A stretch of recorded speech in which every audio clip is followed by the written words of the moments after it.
Well, g'day guys. Today I'm going to talk about the OBJ268. This is the Russian TD, and straight up we're just going to get straight into some games. Got three games to look at here. One I'm platooning with my good mate Cam from our clan Foil, and we're just rocking two TDs here. And one really good thing you'll see about this tank is how well it climbs, how fast it is, and it's got some sort of trollish front armour. I mean, a non-turreted TD like this is sometimes difficult to get your head around because obviously you can't turn the turret to face the enemy, so you always got to have the tank aiming at them. And that's actually quite beneficial with this thing because the tank itself actually has really decent frontal armour. It's no E3 in terms of its frontal armour, but it actually does a lot of bouncing and its gun is pretty impressive. Although, as you see, with that shot there, anything that's sort of, a fair bit of distance away, it can become a little bit inaccurate. So that's sort of something that you can notice with it. But you just see there, you get a good shot in, did a 700 damage roll with that, just with an AP round. So, it has the ability to do some massive damage when it gets going. And look, you can see what's happened in this game. Our meds have gone right, and it is Supremacy. And I really think this is a great Supremacy tank. And these three games I'm going to show you are all Supremacy games. And what you'll see is how much damage this thing can punch out. Its rate of fire is fairly decent. With the gun rammer, which I've got actually on this now, it's up to 5 rounds, just over 5 rounds a minute, which is actually pretty good.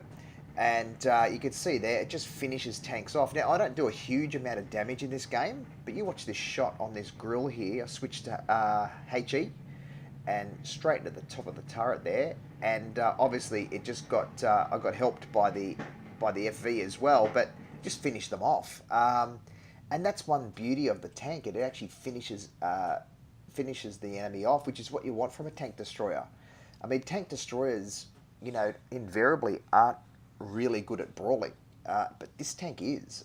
It's like a medium with a massive gun, but obviously you can't turn the turret. And I think you'll see in this next game here, 2,000 damage, but we had 2 kills, which helped us get across the line. You'll see in this game here, I think we get 3 kills in this match. Again, it's not huge amounts of damage, only about 2,000, but it's the kills that matter because if you're still running around at the end of the match and you've got 4, 5, 6 tanks up against you, you're in big trouble. So you really do need to kill tanks. Even in Supremacy, I know that you can win Supremacy just on points alone, and that is one strategy. But you're not going to do that if you've still got 5, 6, 7 tanks that you're up against. You're only going to do that if, it's yourself and maybe a couple of other goodies versus, 3 or 4 baddies. So watch this shot.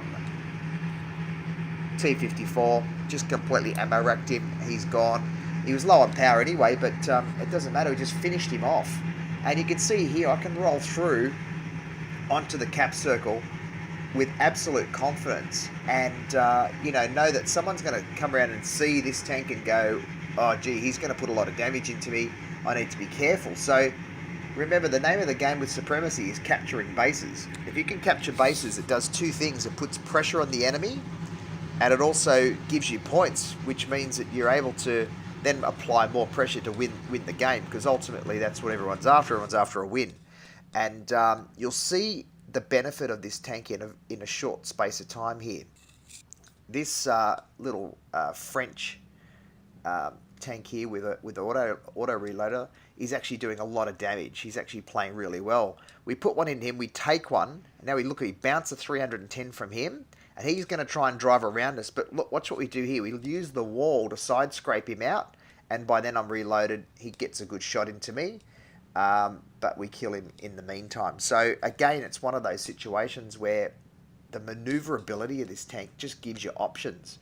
And I think, we should have, we took that E4 out and helped the other guy out there, and then we roll straight down into this IS-7 and he's going to try and cap out C because we've put pressure on. We've capped all bases.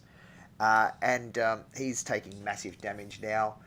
And, we bounce because of their stupid, ridiculously armor on the front of these guys. And you can see, even at that close range, the gun didn't quite go where I wanted to go. I was aiming for his lower plate and got his upper plate. So the gun can be a bit wayward. Don't depend on it, even at close range. But my goodness, when the gun actually does its job, it delivers copious amounts of damage. And like I said, it's got a better rate of fire than a Jag Panzer or something like that that's got, a ridiculously big gun as well. In this match here, you can see what we're going to do is we're going to run with the mediums. And that's one thing you can do with this tank. It's not quite as fast as most of the mediums, but it's not far off. But what it means you can do is you can actually get in behind them and support them.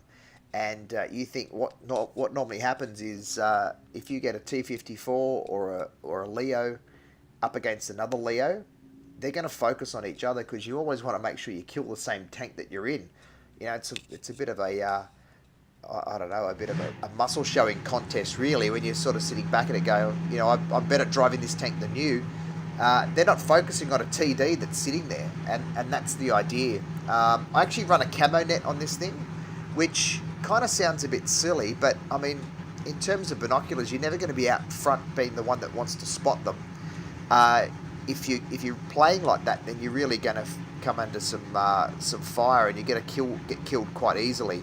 But what I find the way I run this is I sit back a little bit, let the other guys spot up, and then I go in and help them out by delivering damage or killing tanks. If they've done a lot of damage to a tank, you can come in and wipe them out with one shot, and it actually helps the cause really well. But one thing, you notice that reticle, how long it takes for it to collapse down and focus in. Make sure you allow it to focus fully before you fire. Because one thing I've found with this, if you don't do that, you've absolutely got no idea where the round's going to go, and it could literally end up anywhere. So they're actually one up at the moment. We've got 2 bases capped, and they're now going in for our Jag Panzer who's hung back there.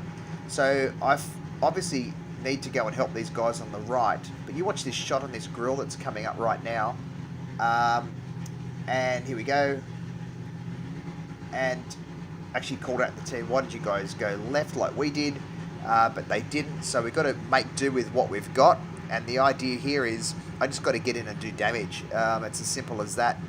And you notice that I waited to see where the enemy was though before I started to do that. And that's the main reason. You watch this shot here. Another 630, almost 700 roll just from one shot. I come back, I take a shot, I come back, reload, and I'm ready to go again. And another one there on that guy on the IS-4. And so I'm pulling back though, because I don't want to take damage. I'm still full hit point trading, not hit point and trading, I'm still full hit points at this stage. So, it just means that I've got reserve left at the end if I need to go toe to toe with somebody to finish them off. Because if you get into a brawl situation right up front and end up dead, you're not going to do your team any good. So the idea with this is try and survive as long as you can, do damage like that, and finish tanks off. I mean, he was giving those guys real grief. We're now in a situation where we've actually gone from being behind to being in front. And I can honestly say the damage that we put in was a factor in that. Again, it's one of those things, we just keep putting damage in and getting missions.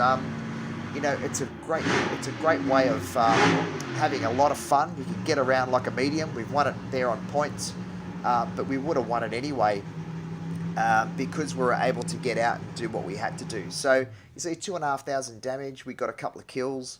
It's a tank destroyer, guys. That's what it's for. Get out there, have some fun in it, and roll around and just do some damage. And I absolutely love the tank. It's one of the ones that will stay in my garage forever. So hope you enjoyed the vid. Hope you enjoyed the Russian TD Tier 10. And keep following the channel. Make sure you subscribe. And yeah, enjoy the channel.